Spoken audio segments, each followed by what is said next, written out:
Standing presentation. Perhaps just to set the scene for you, this is our second lecture in memory of Frank Terry.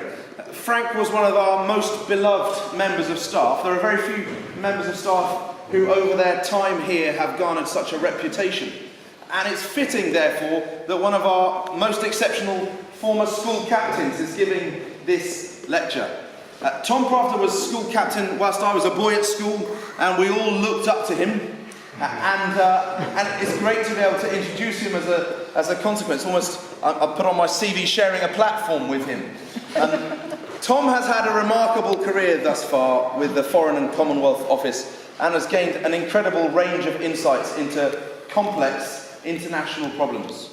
From poverty to conflict, Tom has gained a degree of expertise that most of us can barely imagine.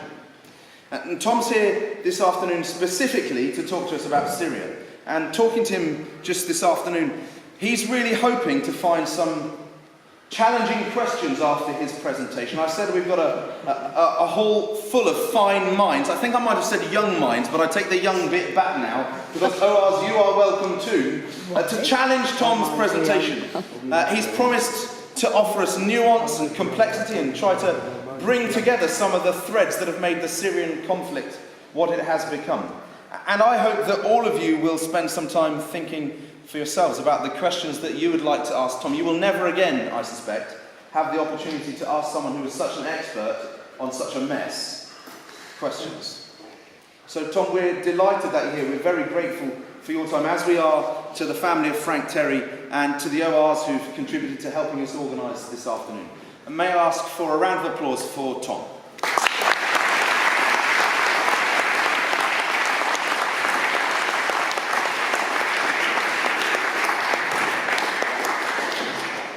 Chris, thanks very much. I've been given a mic because Chris has a phenomenal voice for projecting. I don't think I'm going to manage that throughout. If people can't hear me though, figure back, do shout or wave at any point and we'll see what we can do. As Chris said, I used to go to school here. It doesn't feel that long ago. I look at all you lot, it looks like it probably was a lot longer ago than I think it was. I hope today to give you a sense of what is one of the deadliest, nastiest and most complicated conflicts, I think fair to say, frankly, since the Second World War. It is also an ongoing conflict, and we'll come right at the end to sort of where it is now. And unfortunately, one of my takeaways you'll hear is I don't think it's going away anytime soon. And it's also a conflict which may spread out. So this is both a look back at what's happened, but also something which is happening right now. And depending on what you're all interested in doing at university or beyond, something which is a live issue that you may find yourselves engaged in for years to come.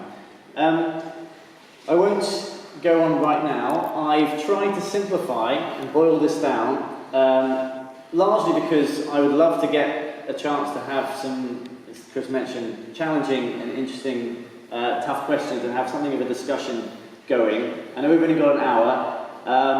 But as I did try and boil it down, it is such a complex thing that it's nonetheless probably still quite long as a presentation. So I'm going to probably go through it quite a pace. I will try and slow myself down, but I really would like to make sure we have enough time at the end for you all to engage, push me on stuff, flag stuff that doesn't sound right, doesn't sit with stuff you've already heard or thought about yourselves. But without further ado, I will crack on. So, the Syria conflict, which it's the off button. Hold on. The Syria conflict needs a working trigger. Okay. So, you may have heard different headlines about this. I'm guessing that just whatever level of expertise you've currently got, this is something which has crossed your radar at some point over the last few years.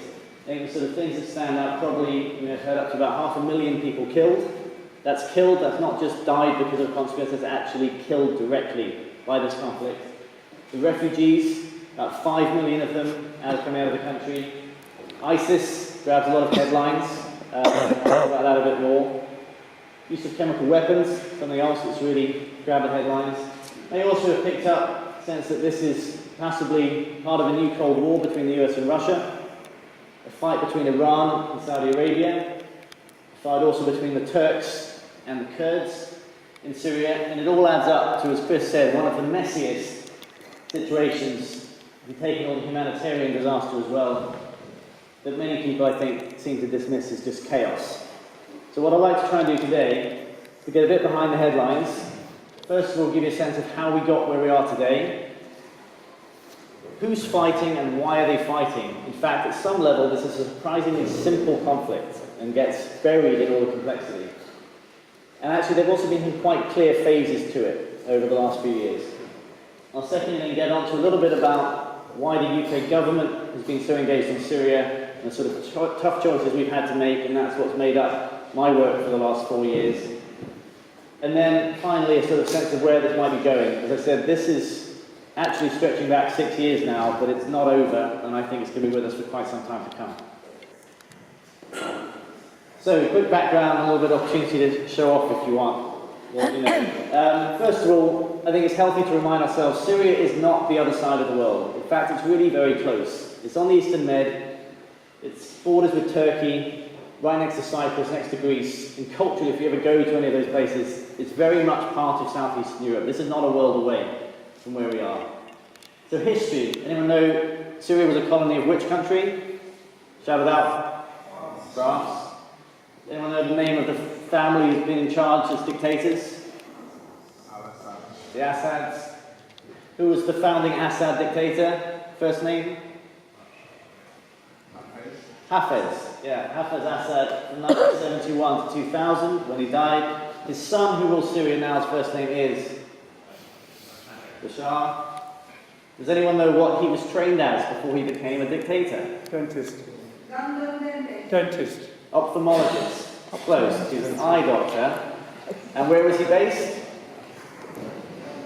London. He lived in London. He's the second son. He was not expecting to take over. His older brother died, and he became heir to the throne, as it were. It is probably, with the exception possibly of Saddam Hussein's Iraq, the most effective and brutal police state in the Middle East, in the Arab world. Anyway, it has been. Anyone know what the population was in 2011 before the conflict started? 40. 23 million is estimated. So keep that in mind. When we talk about the numbers, 5 million refugees, 500,000 killed out of a population of 23. So it's a big place, but not that big. Right, the conflict. Who's fighting and why? As I said, at some level this is very simple. The Syrians, it's a revolution. The opposition want to end the dictatorship of the Assad family, and the regime wants to maintain its power. That is the core driver throughout this conflict. Everything else piles on top. First of all, piles on top of the backers. So each of these sides has some powerful backers. The opposition has, you could broadly call the West, led by the US, with the UK there alongside, and France, and to a lesser extent, other European countries, as well as key regional players, key Arab countries, Saudis being the most important, but also Qatar, the Emirates and Jordan, amongst the Arab states, and, which complicates it, Turkey in the north. The regime has its own powerful backers, particularly Russia, and that gets a lot less mention is Iran. Iran is actually more important to the regime than Russia is. And with Iran comes Iran's subsidiaries and proxies, so most obviously Hezbollah in Lebanon, which you may have heard of, but also other Shia forces that Iran brings in from Iraq, Pakistan, Afghanistan. Now the backers, before we move on, I said the Syrians have a very simple calculation. The regime wants to stay in power, the opposition wants them out. The backers have a lot of different motives. Some of it's about principle, about how the international system should run. Can you have revolutions, or do you enforce state structures? Some of it's about fighting each other. The Iranians and the Saudis are more interested in each other than they are in the Syrians. And the Russians and Americans are more interested in each other than they are in the Syrians most of the time as well. And the third set are what I call the opportunists. And the opportunists are basically the extremists. Al-Qaeda and Islamic State are not central to the Syrian conflict at all.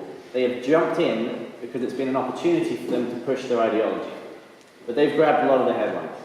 And the last ones are what I call the neutrals, who've been sitting in the middle and playing all sides, quite understandably, trying to get ahead with their interests and the key ones there are the Kurds. What about the Israelis? We'll come to that at the end. Not significant players. Right, so that's your set of players, that's who they are and what they want, and they run through the next 6 years of what's happened. The first act, January 2011, people remember, is part of the Arab Spring. Okay, started off in Tunisia at the end of 2010, spread to Egypt, Libya, and topple the Libyan regime, topple the Egyptian regime, and the Tunisian regime reforms. That's the context in which things start to happen in Syria. So, just as a man in Tunisia set himself on fire in protest at that government corruption and oppression, in late 2010, same thing happened in Syria a month later in imitation, at the end of January. Then in March, some teenagers graffiti walls in the town of Dera in the south, and they basically say the regime needs to change. And that's the theme of the whole Arab Spring, is regimes need to change. They get arrested and tortured, those teenagers. That kicks off a massive national protest against the government. So on the 15th of March, blazes across the country. They take aim, they are not at this point trying to topple the regime. Their main slogans and themes are, they target the regime, the party, the police state that runs the whole thing, and the businessmen who have given all the money. For example, the mobile phone networks, a huge target because they're all run by Assad's cousin. And the main things they're asking for is an end to corruption, a sense of dignity. They're fed up being tracked and humiliated for decades. And quite early, a sense of religious identity. Syrians are quite religious people. They're not extremists, but they are quite religious. And so a theme comes up, they're nationalists, it's about Syria, it's about God, and it's about freedom from an oppressive regime. The scribbles in Dera, the sort of posters you see coming around early on, they know they're being filmed, this is why these are in English. These are Syrian protests, but they know the Western cameras are on them. So no terrorism. And we don't know what numbers, but there were millions of people on the street. Out of 23 million population, there were several million on the street on the 15th of March in coming days. So the regime has a choice. Does it respond to the protests and try and reform, or does it try and suppress them? So the regime has watched what's happened across the Middle East, and it's bad news for the regime, because every other country that's had an uprising so far, the regime has gone. Libya, they fought and Gaddafi went. In Egypt, they didn't fight, but Mubarak went. In Tunisia, the regime went. So they're not sure what to do. Their first ploy, and it's worth remembering this because they do this always, and they will always do it as long as in power, they immediately have a story about what's going on. It's not the population on the streets. It's outside plotters controlling the population for their own ends. It's Israel, it's the US, it's terrorists. That's who's we're fighting here. They come out straight away with this.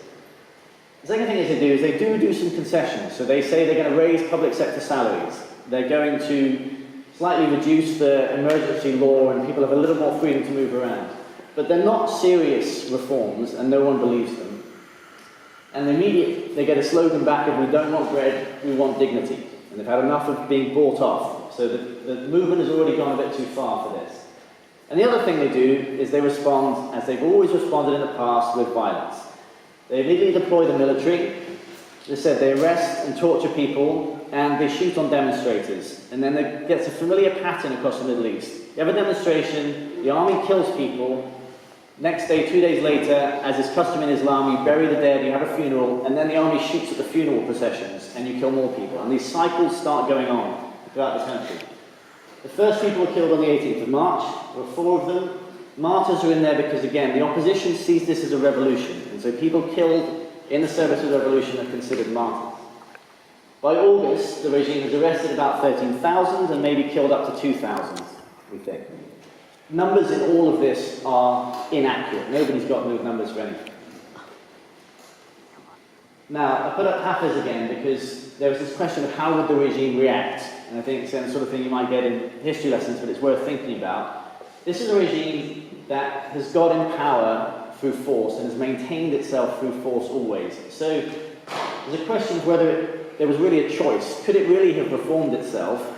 Or is it more like that story of the scorpion and the frog, where the scorpion stings the frog as it's crossing the river, because that's just what scorpions do. It was a stupid thing to do, but there was no way it was going to do anything else. And I think you can make a good argument. This is a regime that just responds with force.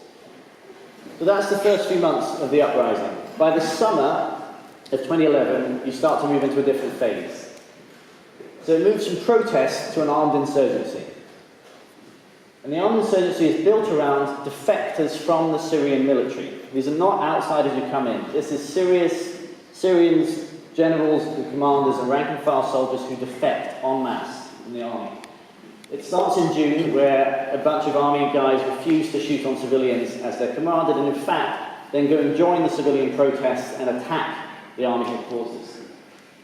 By the 29th of July, enough people have defected that they declare a free Syrian army, led by members of the former Syrian army. They reckon by that, again, numbers are off, but maybe up to 20,000 soldiers have deserted the army by 2012, and they form the basis of the Syrian Revolutionary Forces, as they call themselves. And a lot of the soldiers refuse to leave their barracks. They either refuse, or the regime realizes if it tries to deploy them, they're more likely to run off with their guns, so may as well keep them in the barracks. The other thing is interesting to note, the Free Syrian Army immediately commits that it will not attack the military in its home bases. It will only fight if the military attacks civilians. That starts to unravel, but from the outset they're very clear they're to protect civilian protesters. They change the flag from a Syrian flag to the Free Syrian flag, if anyone gets into flags. They have a leader. If anyone's, I'm not sure if the quiz is going to go this far, his name ironically is also Assad, but he doesn't play a prominent role from then on. The regime digs in, unsurprisingly. It goes to diplomacy, back to its political narrative. It reaches out to the world and says, we're dealing with an Israeli-US terrorist plot. We need help. We want support to bring this all to an end. So it invites in people from the Arab League. It then brings in Kofi Annan, who's got a joint UN Arab League mandate, who comes up with a peace plan. However, the regime shows no sign of compromising on anything, and tellingly, because it will do this for the next 5-6 years, it invites people in, but it will not let them get anywhere near the battlefield, not see any evidence of anything going on. So they basically have no chance of pushing things forward. The peace plan fails, and by August, Kofi Annan resigns. Here he is with the Shah. So quick look at the territory, because this is going to change a lot over the next few years. The red is the regime, and the tiny little green dots are what in August 2011 the opposition already kind of controlled. So it's pocketed in all the major cities. Syria's population basically is along, no, that's not going to show up, the western side. Most of Syrians live here. This is pretty much desert, with the exception of a river. So by July 2012, it's starting to expand, including way out in the east. But it's not yet. So we move into the summer of 2012, and this is the bulk of the conflict. So for the next 3 years, you have what you can rightly think of as a full-blown civil war. And indeed, in July 2012, the Red Cross declares this a civil war, which means it has to be treated in certain different ways under international law. What the opposition does, it grows quite significantly, but it also immediately starts to split. So you have a political group that forms in November 2012. They call themselves Syrian National Coalition, logos and everything. The military join that coalition as their military reps soon after. It's very broad. It has people from all over Syria, different religious groups. They have secularists, big human rights secularists. They have quite strong Islamists, people might think of as extremists. They have Kurds as well as Arabs.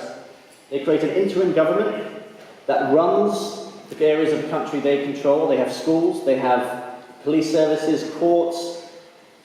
But there are immediately big tensions. There's a big tension between the people who live outside Syria and are often the politicians, and the guys on the ground fighting.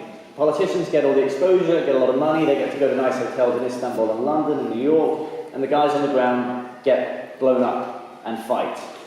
There's also big just personal battles between big leaders who see this as their chance to be the next great leader of Syria. And the splits are fueled by the different countries backing them. So the Saudis have their favourite leaders, and the Qataris have theirs, and the Turks have theirs. And this all makes for very disorganised opposition. I think it's one thing just to reflect on. This is it is no way unrelated to the fact that for 40 years the Assad regime crushed any effort to organise on any level. You couldn't have an old boy society for a school, you couldn't have a trade union, you couldn't have a youth club. Anything that looked like political organisation, the regime closed down from the off. So in some ways it's not surprising that suddenly the shackles are off and the opposition surges into complete chaos to try and organise itself, because they've got nothing to build on. But they also make huge territorial gains. So if you remember that map before, the green splodge have now stretched all over the north, way out to the east. Again, a lot of this is desert, but they've got all the towns along the river, some of it around Damascus in the capital, all along the south. So they make huge gains everywhere except the regime heartland, which is on the coast here, and then the Kurdish areas which will come to up along the border. Don't worry about the names of places for now. They take their first provincial capital. There are 14 provinces in Syria. In March 2013, the rebels take Raqqa, the first capital, and within a few months they have half of 5 other provincial capitals. They subsequently take a few more of them. And they govern, as I said. In those areas, they actually run relatively functioning societies. They're not just an armed group. Here they are celebrating victory. There's the Syrian police being trained, and these are children at school talking about their future without Assad. The regime's response is scorched earth. This is how they deal with, they torture and kill people in protest. You take tanks, you take guns, and we flatten you. Assad himself said, we will crush this with an iron fist. This is possibly the next one of the most chilling things that I've ever had reported to me. Assad's brother, and this is a reliable source, said, when challenged, how does this end? You can't just keep killing people, can you? He said, when my father took power, the population was 8 million. If we have to reduce it to 8 million again to stay in power, that's what we'll do. 23 million down to 8 million. If that's what we do, we'll do it. How they do it, they smash everything from the air. The rebels have no air force and no air protection. The Assad regime just bombs across the board with their quite high-tech jets. They target schools, hospitals, water infrastructure and rescue teams because they know if it's a military fight, they'll win. If it's against the civilians who do not want to be ruled by a dictator, they will ultimately lose. So they try and make these areas ungovernable for the opposition. And they do nice traditional siege, starve and surrender. They surround areas and starve them out. And they've done this all across the country. Cut off all food, medical supplies until you all give up. Which, for a note, in 1982 is exactly what Hafez Assad did, just in one city. There was an uprising in Hama, and in 1 month, it's estimated he killed 30,000 people. It wasn't highly reported at the time. There's some good stuff if you dig around on it, but it didn't have the coverage. And that killed Syrian uprisings for sort of 20 or so years. But this is exactly the way they do it. This is a picture of the city of Homs before the regime got at it, and after. As I said, this looks like Greece, Italy. They smashed it to pieces. This is a mosque in Aleppo, which is I think dates from the 13th century. The regime just flattened it.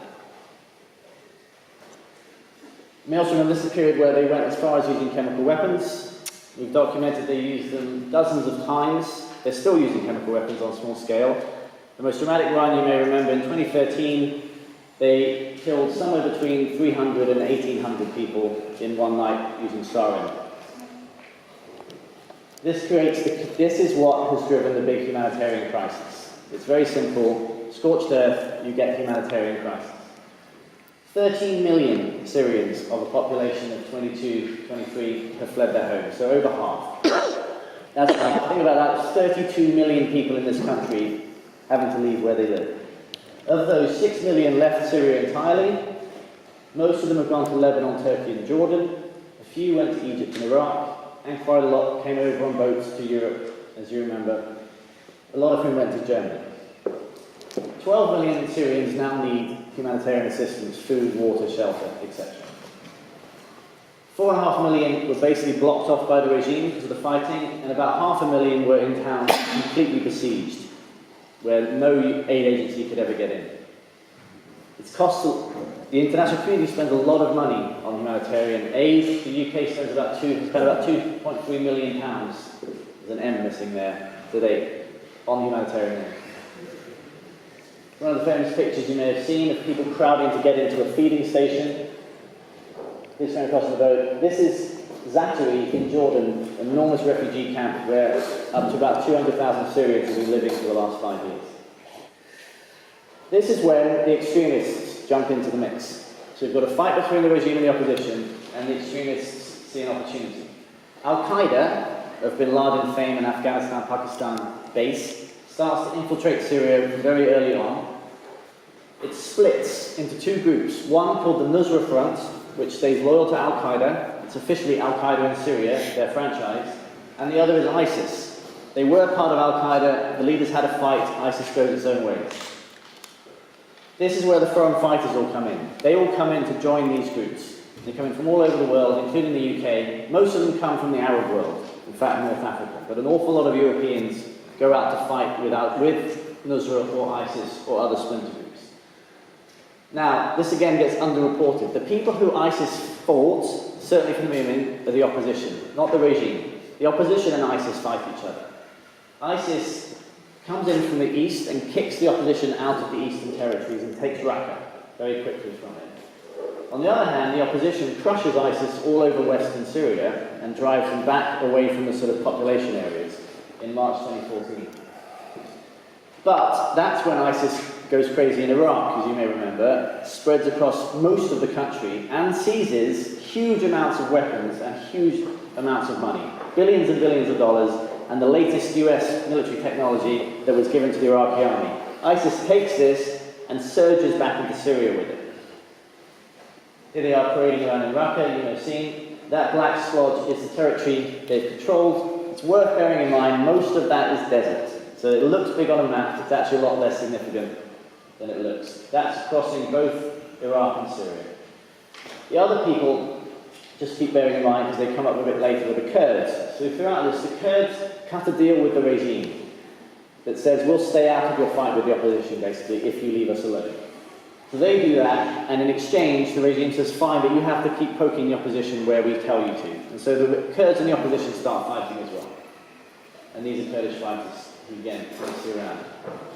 The backers all flood in. Everyone comes and throws themselves in. As I said, the opposition backers who I've mentioned,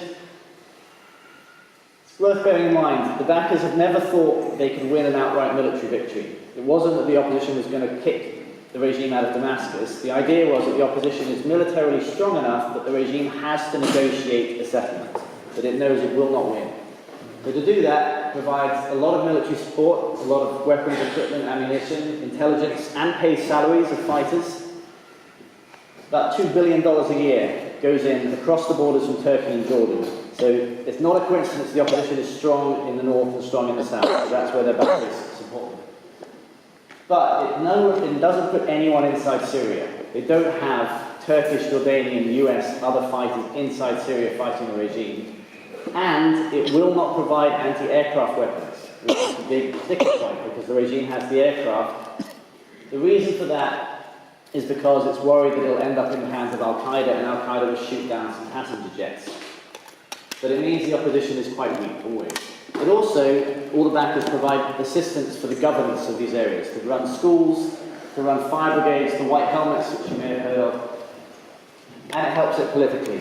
The opposition becomes a big political actor on the international stage to negotiate and support its backers. The regime backers pile in as well. They have a simpler strategy in some ways, which is to keep the regime in power and actually destroy the opposition. They do all the military support, but they go further, because they actually send in fighters and commanders and equipment. It's estimated by the end of December 2013, Iran had 10,000 fighters and commanders inside Syria. Hezbollah, which is an Iranian group in Lebanon, has up to 15,000 on the ground fighting alongside the regime. They also provide billions and billions of dollars of loans and free oil to keep the regime going. This is the weaponry, some of the rescue services that are funded, and this is Syria and Lebanese Hezbollah in cahoots. Does anyone know who this is? This is one of these Rest of questions. It's a bit like George Clooney. He's actually arguably the most... Oh, you do? Yeah, sorry. Like the head of the Iranian thing. Yeah, very good. His name is Qasem Soleimani. He's head of what's called the Iranian Quds Force, which is a force of about 15,000 fighters that Iran has specifically designed to fight across the region. He is in charge of that. So all you hear about Iran meddling in Iraq, Syria, Soleimani. So the territory, it ebbs and flows, but basically the opposition do well in the civil war. The regime protects its core, and as we said, if we go from August 2012, the expansion is quite significant and between, with the exception, let's see, these are the areas we talked about in the north, places called Idlib, Aleppo, big cities in the north, Daraa in the south, and Raqqa in the east. And then, the one thing that happens, the opportunists arrive, and ISIS comes driving out of Iraq and pushes the opposition out and takes that eastern desert by 2015. So we get to September 2015, civil war's raging, the opposition holding on to a lot of territory. And basically, Russia realizes the regime is about to collapse. But despite the fact that it's holding on, it's running out of conscripts. It can't get many people to fight for it anymore. It keeps lowering the age of conscription, keeps extending the terms. People keep trying to flee the country to avoid conscription. And increasingly relies on the Alawites. So Alawites are a group in Syria, about 10% of the population that the Assads are from. And they're its ultimately loyal sort of core base. So it keeps trying to get more and more Alawites to fight, but there just aren't that many Alawites in Syria. So it's literally running out of personnel on the ground, which is why it has the Iranians and Hezbollah come in and do the fighting. It's also running out of money. The Russians and Iranians aren't going to spend too much more on them. And we know that the sort of elite in Syria are basically planning their escape, because they can see the collapse coming. But Russia steps in. It sends in its own air force and its own commanders and essentially puts a backbone under the Syrian regime's military force. It says in the press it's there to fight ISIS, that's why it's going to Syria, but it's very easy to track. If you look where it bombs for the first 6 months or so, 90% of the bombing is against the opposition, not against ISIS. Because again, the regime is fighting the opposition, not really fighting ISIS. You then have essentially a new military forms up in Syria, which is Russia provides the air force, Iran directs it, Soleimani is in charge in many ways, and the ground forces are Hezbollah from Lebanon and the rest of the Syrian army who can still fight. They do the ground force. And you get posters popping up around Syria, both on the regime and opposition side, showing this new foursome of Putin, Assad, Rouhani, the president of Iran, and the leader of Hezbollah in Lebanon. The opposition backers respond to Russia going in. Okay? Military aid is increased in response to Russia coming in September 2015. Obama green lights, more money, more weapons. The Turks get very involved. They even go so far to shoot down a Russian jet that crossed into Turkish territory, and we followed it, a big spat between the Turks and the Russians. It's not often anyone shoots down a Russian jet anywhere, so this was quite a high-risk move. But basically, the opposition is not willing to back Russia's level of investment. It's not willing to go in with the money, but more importantly, it's not willing to escalate further with the Russians. It's one thing for the Turks to shoot down a jet. Throughout the Cold War, the Americans and Russians never shot down each other's aircraft. I think that's true. They never actually came to hot blows, as it were. So you have a first time since 1945 that Russia and the US are looking at each other in theatre, that they could go toe-to-toe, and the Americans basically won't do it. Obama decides not to do it. And the backers are starting to get more concerned by some of the short-term problems not to do with the opposition and the regime.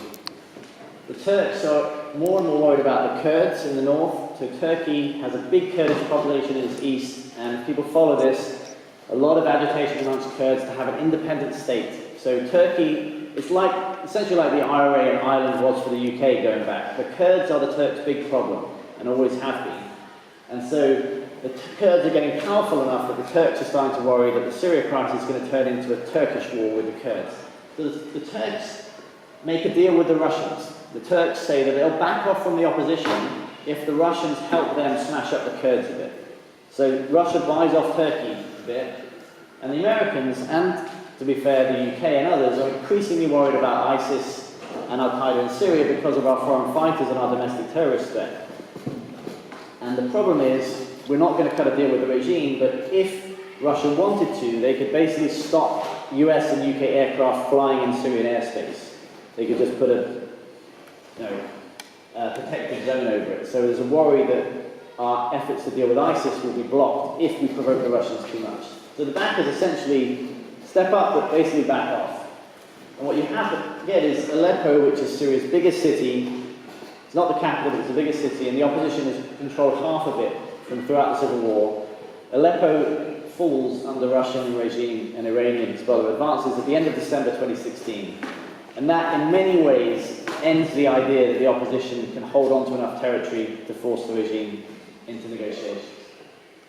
And this is people fleeing Aleppo. So that's a big riff through a lot of stuff. I want to come to sort of a bit more sense of where we are and where we're going. But at this point, are there questions of just factual ones and clarifications? Yeah. I'll come to that in a second. Yeah, we've got the UK bit. And I think, But can you attribute anything to the fact that Cameron was going to get involved and then got defeated in Parliament? yes, again, we'll come to that. We'll come to the UK role. More about sort of what happened, when, and who. Yeah. So?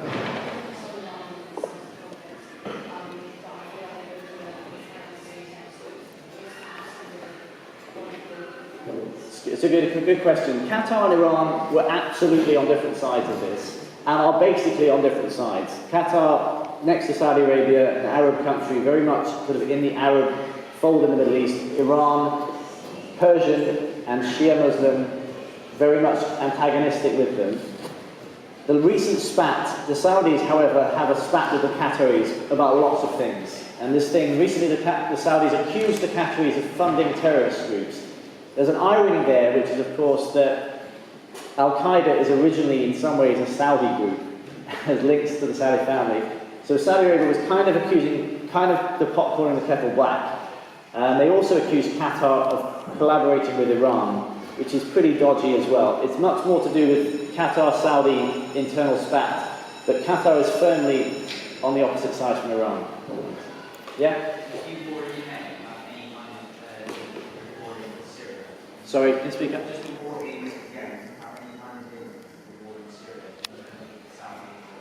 So at some level, not really.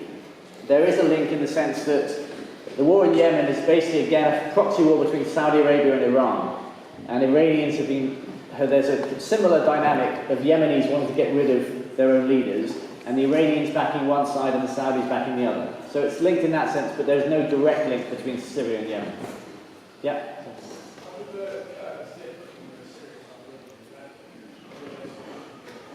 How are the Kurds different to the rest of the Syrians? Yeah. So basically, the Kurds are an ethnic group. It's an ethnicity being Kurdish, as opposed to being Arab. So the rest of Syrians, 85% of Syrians would consider themselves Arabs, whether they're Christian, Muslim, whatever, but they are Arabs ethnically. The Kurds will consider themselves ethnically Kurdish. So that's the basic difference. They are all, it's important to note, they're almost all Sunni Muslims. There's no religious difference between the Kurds and the rest of Syrians. Yeah. What proportion of the revolution would you say is now Islamist rather than the FSA? Because that's been shrinking a lot. Yeah, really good question. So, you didn't ask it exactly this way, but it has changed over time. At the beginning, I think very comfortable that sort of 90-95% of all armed people in the opposition were FSA-type revolutionaries. Quite a small percentage were, either Islamists or real extremist terrorists, Al-Qaeda. That has shifted over time with the extremists and the Islamists getting more and more powerful, but still, terrorists, sort of Al-Qaeda-linked, ISIS-linked terrorists, have never been more than about 15-20% of fighters, and that's just the fighters. That's not popular. In terms of popular support, they've never had much popular support. But fighters, they've got up to about 15-20%. Islamists, which is a very tough term to define, I think now you could say probably 60 to 70% of the Syrian opposition would say they were Islamists in the sense that they want a Syria that would be run on Islamic principles. The thing to bear in mind with that, it really is complicated. The current Syrian constitution, under the Assads, says that basically Syria is a Muslim country to be run on Islamic principles. So being an Islamist in Syria it's a real spectrum from very moderate pre-war to quite extreme terrorists. Yeah. Was the difference between Tunisia and Syria, which meant that the revolution was successful in Tunisia, but obviously Syria? Very good question. The short answer is the Tunisian regime was never as ruthlessly police state forceful as the Assad regime was. And there was a lot more history of allowing civil society and sort of political dialogue, and parliament had some real powers. In Syria, again, like in Iraq, it was really a dictatorship run by a very powerful military. And if people aren't aware, the Syrian and Iraqi regimes are both Ba'athist regimes, so they were originally kind of sister regimes ideologically, and their ideology is basically communist Stalinism. So they really take a leaf out of Stalin's playbook of how you control a country, which is basically with force. Do you have any burning factual stuff now, or we can sort of trot through the rest of it and then have a more free-ranging discussion? Excuse me, are you going to say anything about Mr. Trump? I am going to say a little bit about Mr. Trump. Not going to say a lot, but I'll say a little bit. Thank God. But we can discuss Mr. Trump if you want to talk about it more. Okay, so this moves us on to the final phase to date of the war. I think it's the phase we're in now, basically. Well, I'd say we now have many wars, and going from ultimately a simple civil war, there are now multiple wars playing out in Syria. The opposition can't win, as I said. The fall of Aleppo means the opposition knows that it's not going to force the regime from power. It's demoralised. And the fall of Aleppo, your question about the proportion of Islamists, the extremists in the opposition, and a lot of Islamists have always said all along, don't bet on the West. They will let you down. These backers who say they're going to help you with your revolution and liberal values, they won't ultimately come through for you. Aleppo falling has really confirmed that, kind of nailed that argument dead in the opposition circles, and that strengthened Al-Qaeda and other extremists in terms of recruiting people and believing how this is going to work out. ISIS, again, frankly, is irrelevant to all of this. ISIS has never been part of the opposition. They are out there on their own, and we'll come to them. But, although it can't win and demoralise, most of the opposition fighters aren't going to give up, for the very simple reason that if nothing else, they know, or they're pretty sure, for good reason, they will be killed one way or the other. If they surrender, the regime will get them, and they'll get their families, because this is what it's always done. And so it's interesting, some horrible sort of polling was done amongst opposition fighters in various places. And the consistent view is we actually would like to give up, but we know we can't, because if we do, we'll all get killed, so we may as well keep fighting. So this is a lot of strong feeling, which means they have some resilience. They also, it's your Trump question, Obama was never willing to use force directly against the Syrian regime, or against anyone else in Syria. He provided weapons and intelligence that would never get involved. Trump has crossed that red line very quickly. He bombed the Syrian regime after it used chemical weapons back in April this year, and the US, which has not been super reported, has since shot down, I think, 2 Syrian jets, an Iranian drone, and threatened a Russian jet. So Trump is now putting force on the table in a way that Obama didn't. The other thing is the opposition knows that actually, and we'll come to this, the regime is a spent force. The regime is broken. It's basically propped up by Iran and Russia. And the opposition knows that they might have lost, but the regime is kind of losing too. There's another thing which you may pick up in discussion, it's more for the sort of history point.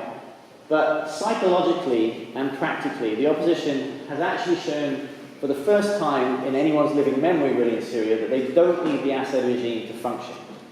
They can run schools, police services, the rest of it. It is possible to have a future that doesn't involve the regime. And that's as much a psychological shift as it is a practical one. And it's quite, you talk to refugee communities, there is this idea that something has changed. We know a new future is possible, as miserable as the current situation is. The regime at the moment does feel quite secure. It knows that Russia and Iran are in it for the long haul, and that their fates are now tied up with keeping the regime going. It also knows that the Turks are going to prioritise the Kurds, and the US and the UK and residents will prioritise the terrorists. For now. For now, that's the priority, and they know it. So they're feeling quite safe. But, we'll come to it in discussion, Russia actually has an incentive to sell out the regime at some point. Russia is more interested in the US and a relationship with the US. It's interested in its relationship with Turkey, interested with Saudi Arabia. It might sell out the regime if and when the price is sort of good enough for it. The other thing, which is Trump has made clear he wants to get Iran. And so you may have seen in the press recently he's questioning whether this nuclear agreement with Iran needs to hold. And that could lead to a direct conflict between the US and Iran. And if that happens, going after Iran basically means going after the regime, because the regime is entirely propped up by the Iranians. So actually the US might come in harder against the regime because of Iran. And they're rattled by Trump using force. The regime was they were terrified that they were going to get hit by Obama, and when they weren't, we saw them get much more confident. They now have a US president who they are scared of. The other thing is, no one's going back. I said, 6 million people fled the country, there are almost no returns to Syria. And so the idea that the regime is feeling secure, but it's not like people are flooding back to live here again. So here we have today, the opposition are dug in the north and south in little pockets, but the extremists are dominant. Russians, Iran, and the regime are still smashing up the opposition every day. That's one conflict, the opposition regime. ISIS is being smashed up in the east, both by the US-led coalition, which the UK is part of, and it's working with the Kurds, and by Russia, Iran, and the regime, who are also coming at it. There is a conflict between the Turks and the Kurds up in an area called Manbij and Al-Bab, where you've got Turkey is backing the opposition to fight the Kurds, and the Russians and the regime are backing the Kurds to fight the opposition. And you mentioned Israel earlier, you now have a deal between Russia and the US evolving to try and protect an area of the south which borders Israel. For a lot of reasons, but partly to protect Israel from spillover from the conflict. And as we said, there's also this dynamic of the US is increasingly targeting Iran inside Syria. So this is what it looks like on a map, the many wars. This is the regime and opposition fighting in the north and south. This is the coalition and the Kurds going after ISIS, and the red arrow is the regime and the Iranians coming after them. This is the Kurds and the opposition fighting in the north, with the Turks and the Russians backing each side. And here's where the US is hitting Iran.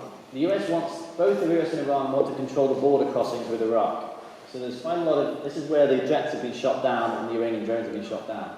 It's trying to control these border crossings.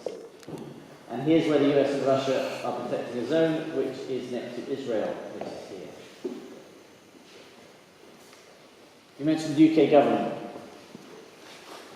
So hopefully your sense of what the UK government and the UK does in the world is such that it should be obvious that we're interested in Syria. But it's probably worth unpacking a little bit of why the UK is particularly gripped by Syria. It has probably been the top national security priority for the last 5 years. It's something that the Cabinet and National Security Council have spent a lot of time looking at. The key things that drive those conversations. One is the stability of the international system. It sounds kind of abstract, but partly as a member of the UN Security Council, permanent member of this council, and partly just as a responsible international state, we're deeply invested in the international system, trying to function on the basis of certain kind of rules and norms, that you don't just have massive conflicts that nobody does anything about. You don't let borders topple without a significant reaction from the big powers. In the UK, albeit, frankly, alongside the US, but the UK still kind of plays at that table, and that's still a big driver. If something happens in Syria, what's the implications for the rest of the world, and what are people taking away, and what will that mean for other conflicts? The other interest, as we said, is extremism. A lot of UK fighters, extremists out in Syria, relationships with those in Syria and Iraq, with people in the UK who might be radicalised. A successful ISIS, a glorious caliphate, drives that, and there are individuals plotting attacks in that area, and that drives a lot of our interest. The refugee spillover, and it's important, so I've underlined it, we do care about the refugees themselves, and I'll come to it, but actually the main concern about the refugees is the impact on European politics and European stability. The idea that, which we've seen, refugees flood in from the Arab world, scary Muslims, and you get far-right politicians strengthening across Europe. As we've seen recently, Austria, apparently, I think, just had an election, and you'll get a relatively far-right candidate winning. So the concern about the refugees is actually about the stability of European democracies and domestic politics. We are also just concerned about human lives being lost and the suffering of the humanitarian situation. The last one is the domino effect. So if all this was happening in New Zealand, if New Zealand were closer to Europe, pretty much all those issues would hold. But Syria is in an area which is unstable. And if the Syria conflict spilled into Turkey, or Egypt, or Saudi Arabia, or Iran, you have the scope for this whole thing to get a lot worse in terms of, again, refugees, extremism, and impact even on the economy because of the oil producing in the region. What have we been doing? People asked about what we did, choices. So our sort of strategy all along has been trying to, it's really simplistic, but it's true, end the conflict. That's been our objective, end it, not opposition win, end the conflict. That's been the big priority. Initially, it meant we were actually pushing the regime to reform, to say, look, this doesn't have to be a civil war. There are demands here, it's a time to change, etc. That, as you said, didn't go very far. And then, from 2012, the strategy has been back the opposition with the US and other allies in order that they can force the regime into a settlement.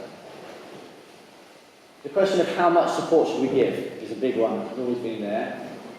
There's the question of what would risk escalation with Russia, we're willing to do that. Are we willing to put weapons into Syria if they end up in the hands of Al-Qaeda?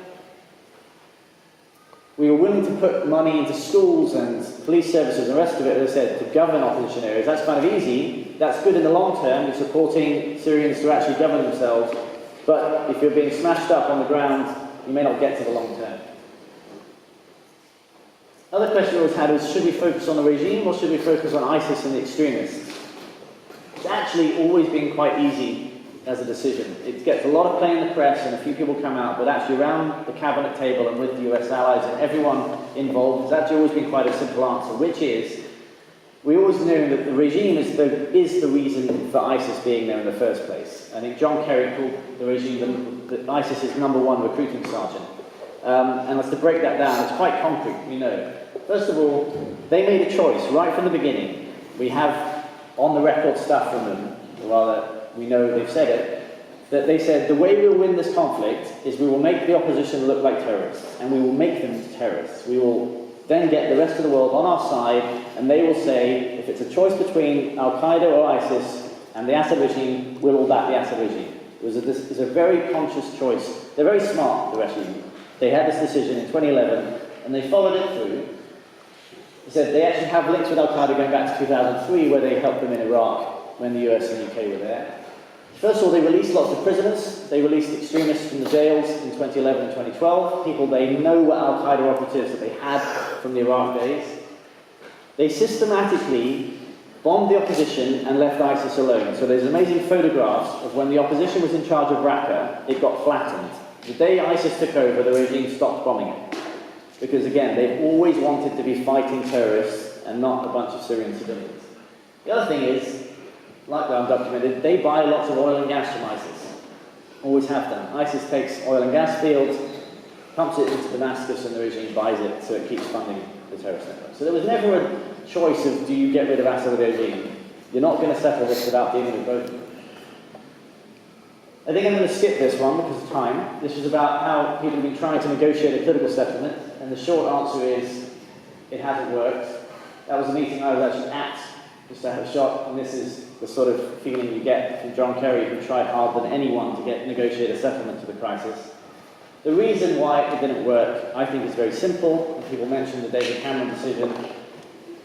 Basically, the strategy was help the opposition force the regime into a settlement, but no one gave the opposition enough military power to actually threaten the regime properly. It was never given the air support, and then when Obama said he would use force against the regime in 2013, he didn't. And then everybody realized that actually the opposition basically just lacked the strength to do it. And so you never got to force a political settlement. Where's it going? I think a couple of things just to lodge. One, as I mentioned, the regime is actually finished. Unfortunately, one way or another. In some ways it would be nice. cynically say around the table sometimes, wouldn't it be great if we could all just back the Assad regime and end the conflict? The reality is, it's a really a spent force. The Iranians are in charge, essentially. The Russians prop them up. The regime has delegated powers to warlords and local militia groups all over the country. And it's lost its legitimacy. It's just killed too many people in Syria, and too many people have fled for them ever to credibly think they're going to come back and live under this regime. So there's no going back. The other thing is the opposition is incoherent. The opposition is not a credible government waiting. They can't even credibly negotiate most of the time. They're not bad, but they do not have a, here's your solution, back us instead. And the extremists are empowered. They are much stronger than they ever were, and they're being crushed in eastern Syria and Iraq, but it's a problem that's not going away. And there are a lot of zero-sum attitudes. Basically, it's either the regime and the opposition see themselves as their mortal enemy. There's no real compromise. Iran and Saudi Arabia see everything in terms of, if I win in Yemen, then you have to lose, and vice versa. And there's a question with Trump, whether Trump will go after Iran in such a way that that becomes a zero-sum game too. And I mentioned the Turks and the Kurds. All of these things just are now in the mix. 2 points of surprising hope I'm going to throw in here, and there's not much of it around in Syria. One is, ironically, with the exception of Iran, all the major backers actually want the same thing in Syria. They all want the conflict to end, and they want to get the extremists. Now, they will have very different ideas about how the best way to go about that is, and they have other interests, but at the end of the day, those are their two priority interests, and that's what has kept the US and Russia talking throughout this. They ironically actually want the same thing. The other thing is this idea, they said that, I think you can say it one sense, the revolution has failed, but also the dictatorship has been brought to an end in Syria. And enough Syrians now have a sense that the future has to be different, and it's got to be, it's not going to go back to a dictatorship. I also say with great confidence it's not going to go to an extremist terrorist country either. There's no support for ISIS and others of any meaningful numbers in Syria. Something has happened over the last few years that gives the sense that there's an energy now and a potential to build something.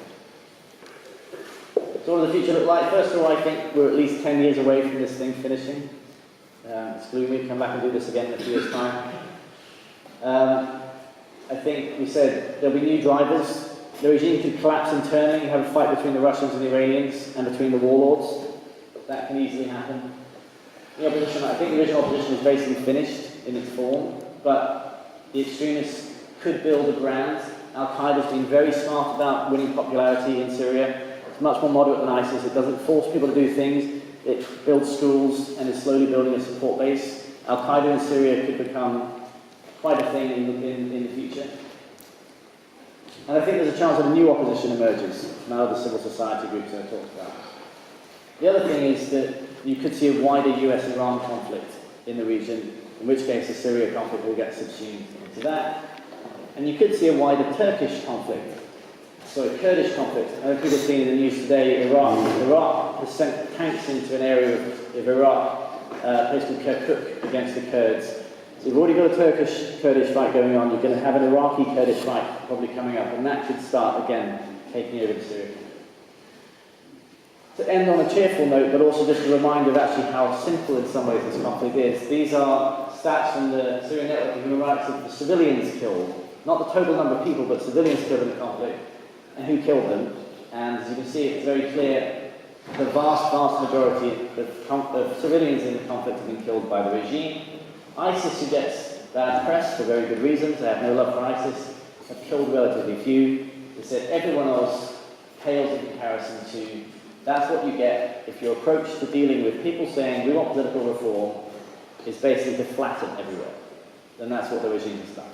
So, we've got a little bit of time left, I think. That's it. Challenging questions. I'm going to, yes, take a couple. Yes? Why is Syria so important to Russia and Iran? So, good question. Different for each of them. For Iran, Iran only has one state ally, and has only had one state ally for 40 years, and it's Syria. So Iran it's big, it's about 80 million people, it's powerful, it's got a lot of oil, it's got a very educated population. It's basically potentially a hugely powerful state, and as you know, historically it once was. But it's Persian in a region where everyone else is Arab, It's a Shia Muslim revolutionary society where the rest of the Arab states mostly are scared to death of it, and they're Sunnis. So Iran has a difficult relationship where on one hand it's expansionary, it wants to sort of dominate the region a bit more, but it also is quite rightly completely paranoid that everyone else in the region is out to get it. Syria has been its only state ally for 40 years, and it uses Syria as a way to keep control as much as it can of the whole region and get its way to the coast, to the Mediterranean coast in Lebanon. So, and particularly now that it's invested so much in Syria, if Iran were to lose in Syria, I think the Saudis and the other Arab states would have a sense that now perhaps Iran is going to be so weak that we can go after it. So it's Russia, this is back to the irony and the hope. Actually, Syria is not that important to Russia. It's really not. The main thing for Russia in Syria is it wants two big things. One is it wants to be taken seriously as a world power. Russia still wants to sit at the top table with the US. US-Russia superpower, that's what Putin wants. And Syria has become a way for Putin to take that seat on the world stage and to turn around to the Russian population and say, I'm the man who makes Russia a superpower. So Syria's kind of captured that for Russia. And the other thing, I haven't talked a lot about principles here, and you can understand a lot of the time principles get thrown out the window. But actually Russians, they really think the West is stupid. They think we're really stupid. They think that our idea that you promote democracies and support revolutions is just profoundly stupid. They think it leads to chaos and death and extremists. And they point to Iraq 2003, Libya 2011, and they say, you can't go around toppling regimes. We will not let you do it. And we are going to back Syria has now become that kind of focal point for them. So there's actually an ironically occurred. So there's a question there. Yeah? You mentioned the police, the south border. Yeah. What do you think it might take? Is there any risk between Iraq and Israel? The Israelis have been the Israelis and the Kurds are quite similar in some ways. They're both actually quite small actors, kind of under threat from everybody, but are very calculating and careful about what they do. And throughout the conflict in Syria, the Israelis they just said, I think from the beginning, we've got a couple of red lines. They said in 2011, they said, we will not let any weapons, high-tech weapons, go to Hezbollah in Lebanon, because Hezbollah is always in conflict with Israel. And any time we see anything moving that we don't like, that looks like that weapon, we reserve the right to destroy it. But we will get no further involved. We have no interest whatsoever. And they've done this consistently. They've blown up Syrian warehouses 4 or 5 occasions. They shot down, I think, a Syrian jet in the same context. And then they completely step away. They don't want to get any further involved. So the risk, but they've got very, very worried that with Iran and Hezbollah moving into southern Syria, that southern Syria will become a new way into Israel for them. So they've essentially working with the US to try and say, can you keep them out? Because they don't want to get involved. They don't want to come any further. And so they're hoping that the US and Russia will put up a set of safe zone that blocks Iran and Hezbollah from getting any closer to Israel. If the UK government's stated goal is to end the conflict, then does it regret its decision to arm the rebels when they said they were going to lose? Near the start of the war, when they were in pockets and they were going to get trapped. Yeah. Then they armed them. Last 40 years, and that's the real challenge. Yes, the question, the hand here. Hands gone. No, sorry, yes, you got that. Yeah. I'm just wondering, when you look at a group like the Kurds and you look at them in terms of their belief systems, it's very similar to the West. They're very liberal. They've got a very multi-religious group. I'm just wondering why Britain is willing to support the movements of the Tunisians and the Libyans and the Syrians, but they're so reluctant to offer their support to a group like the Kurds. Okay, so it hasn't really come out here because I wasn't focusing on ISIS, but actually the UK and the US have been supporting the Kurds in order to fight ISIS in Syria. But no, politically, and the trick is politically, it comes back to the question of the roots of the conflict and the post-colonial thing. If you support the Kurds politically, you're essentially going to redraw the map of the Middle East, and you're going to break up Iraq, you're going to break up Syria, you might have to break up Iran and Turkey. And if you think the Syria conflict was bad, If you had that going in Iran or Turkey, where the populations are 80 to 90 million in both, and are much bigger powers, much greater militaries, you are really going to have trouble on your hands. So it's one of those very tough dilemmas. Yes, Kurdish beliefs, ideologies, the rest of it, pretty reasonable, functional, quite Western friendly. But look at what's happened with Israel, where the West has backed Israel for decades and decades, kind of similar grounds, and the consequences that has had for the stability of the region and for our domestic interests in terrorism and security, the rest of it. It's a tough trade-off. There was a final question at the back. Your hand, yeah. What is the position of Assad Sorry, can you speak up? what is the position of the Assad family in what's sustaining them? What's their position? Yeah, where are, do you know where they are? Physically. So, Assad's in-laws are in London, because that's where his wife was, and they met, and they got a question of thing. But the core Assad, in terms of the control of the regime, they're all in Syria still. He, his brother, his cousins, his in-laws, they're in Syria, and they're sustained by, billions of dollars of loans from the Iranians and the Russians, and, there's still quite a functioning economy in some parts of Syria, and they really, the system has been here for decades where the power and money creams up to the top. So they've got more than enough to keep them going. We better draw things to a close there. And those who still have questions, we do have refreshments available for us now in the refectory. And Tom, if you're willing to take more questions on a one-to-one basis, I'm sure there's time for further discussion. And it'd be great for those who've got questions to ask, so to do. In a moment, I'll bring things to a close and just let you know there are refreshments for everyone who's here. But I think it would be remiss to draw things to a close without first thanking the ORs and the Frank Terry family especially for helping us to host such a remarkably insightful lecture. And Tom, to thank you directly. I don't think, gentlemen, you will ever hear a clearer presentation of a complex problem than you have heard this afternoon. And I hope you bear that in mind in all that lies ahead of you in your careers and in your adventures. You've been truly privileged this afternoon, as have all of us, to hear such an insightful presentation. May we finish by giving Tom a round of applause.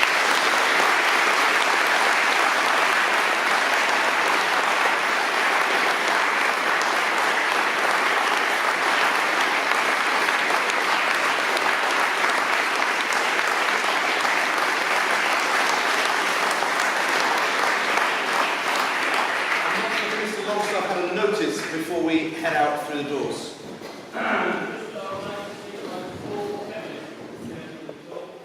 Fantastic. Mr. Longstaff's 4 chemists. Other than that, I'll ask those in the back to open the doors and